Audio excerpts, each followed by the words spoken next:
Now, Ali Ryan is the CEO and founder of Goss.ie, and she's with us here on Lunchtime Live today. Ali, can you just tell us what happened to you over the weekend? It's been a crazy weekend. Should have been a very positive, very happy weekend. So I got the first dose of the AstraZeneca vaccine, which was incredible news. I am a type 1 diabetic, so I've been deemed as being in a vulnerable category since the pandemic began. So I've literally spent the entire year by myself, isolating, cocooning. It has been a really, really rough ride of a year. But I got a call this week from the HSE asking me to come in, and I went and I got it. And it was important to me that I shared this information online because someone who has a following, I don't even have that many followers, but I have a bit of a following. I've noticed over the last couple of months that all we're really seeing online are conspiracy theories, people giving out about the vaccine, people saying COVID doesn't exist. So I've kind of taken it on myself to make sure to mention things now and then about the guidelines. And with the vaccine, I was like, right, I'm going to document this. So I put it up that I was going to be getting the vaccine. I got a good few negative comments, even just saying I'd been called, like, why have you been called? Why are you getting it first? That was kind of the first sort of reaction, because to an outsider, I might look like a young, healthy girl. But this is a point I tried to drive home a lot this year with COVID. It doesn't matter if someone looks healthy and they look young. They may have an underlying condition, and that's why it was so important that we all kept our distance and we were all following the rules. So then I put up a photo getting the vaccine, and God, the backlash was so much worse. So I'm getting it from two sides now. The first side being, you shouldn't have got the vaccine. My parents should have got it. Why haven't my aunt, my uncle, my cousin, my child, why haven't they got it? It's not right that you got it. And then on the other side, I have huge amount of anti-vaxxers messaging me saying they hope I get blood clots, they hope I'm going to be infertile, that I'm lying about the vaccine, that I'm promoting something that isn't safe. Right. So that's what it's been like for the last 48 hours. Right, you've had a tough weekend of it, so by all accounts. And I know, as you mentioned at the outset, Ali, like, this for you was a positive weekend. You've effectively been cocooning. I follow you myself actually on Instagram, and I know it's something you talk about quite frequently, the fact that you've been really sticking to the rules and the guidelines, because you talk about having an underlying health condition, and for that reason you're sticking to the rules and the regulations, and you're just been cautious, trying to mind yourself.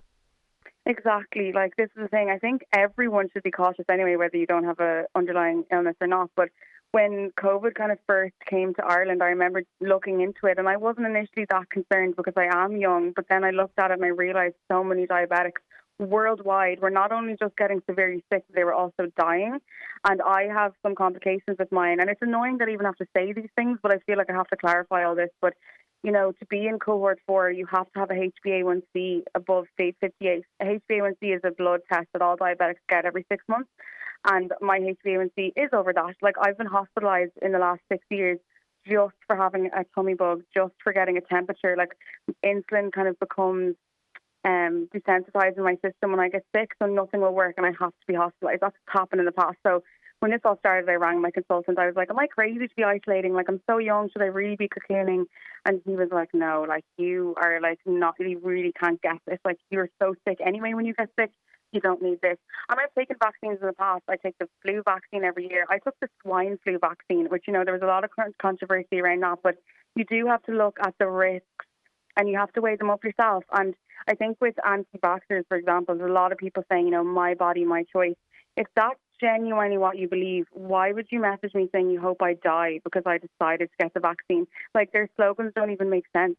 And then on the other side of it, having people say that I don't deserve it because I look young, it's just, people are just, I don't know, we're falling into like the absolute cesspit of anger and hate at the moment. I'll come back to the vaccine comment in a moment, but I mean, like, the fact that people were questioning you and whether or not you were entitled, and as you said yourself, I mean, you fall into, that would be what, the cohort 4, Ali, and you have your underlying medical condition, and you tick the box to be offered the vaccine. But I mean, how did you feel having to explain all of this? And like, it's terrible that you even had to in the first instance go on and explain your whole underlying medical conditions to all of Instagram.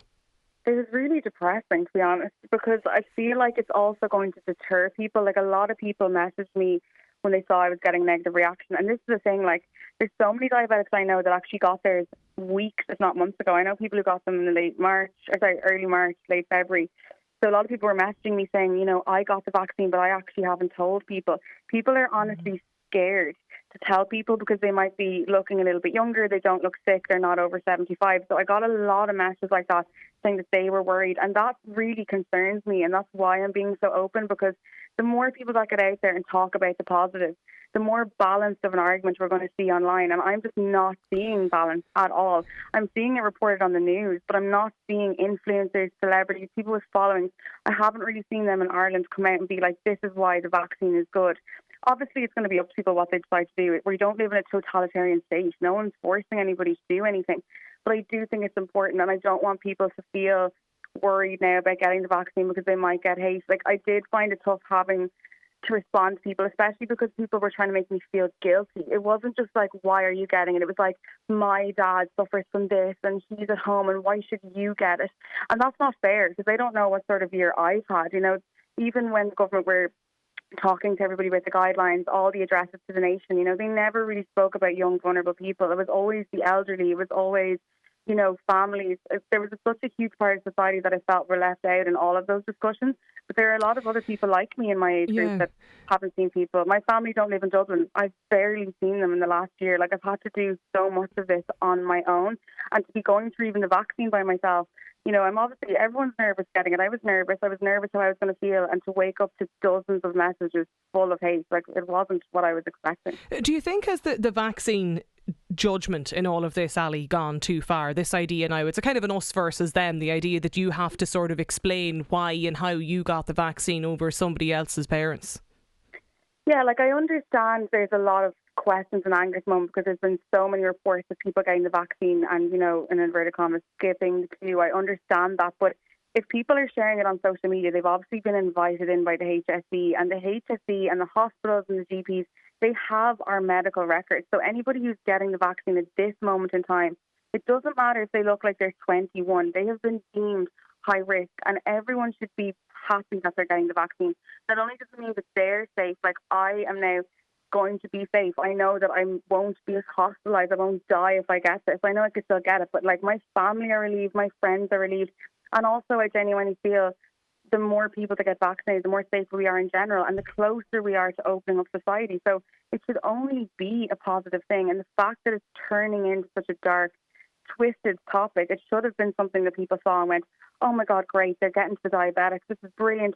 Everyone's getting vaccinated now. It's so close to going back to normality. I really feel like that's the way it needs to be. And like I said, I'm worried if this is going to turn off people from either getting the vaccine or talking about the fact that they got it. And the more we suppress that sort of news, all we're going to see is conspiracy theories. All we're going to see is people saying that the vaccine is insane, which, you know, it is.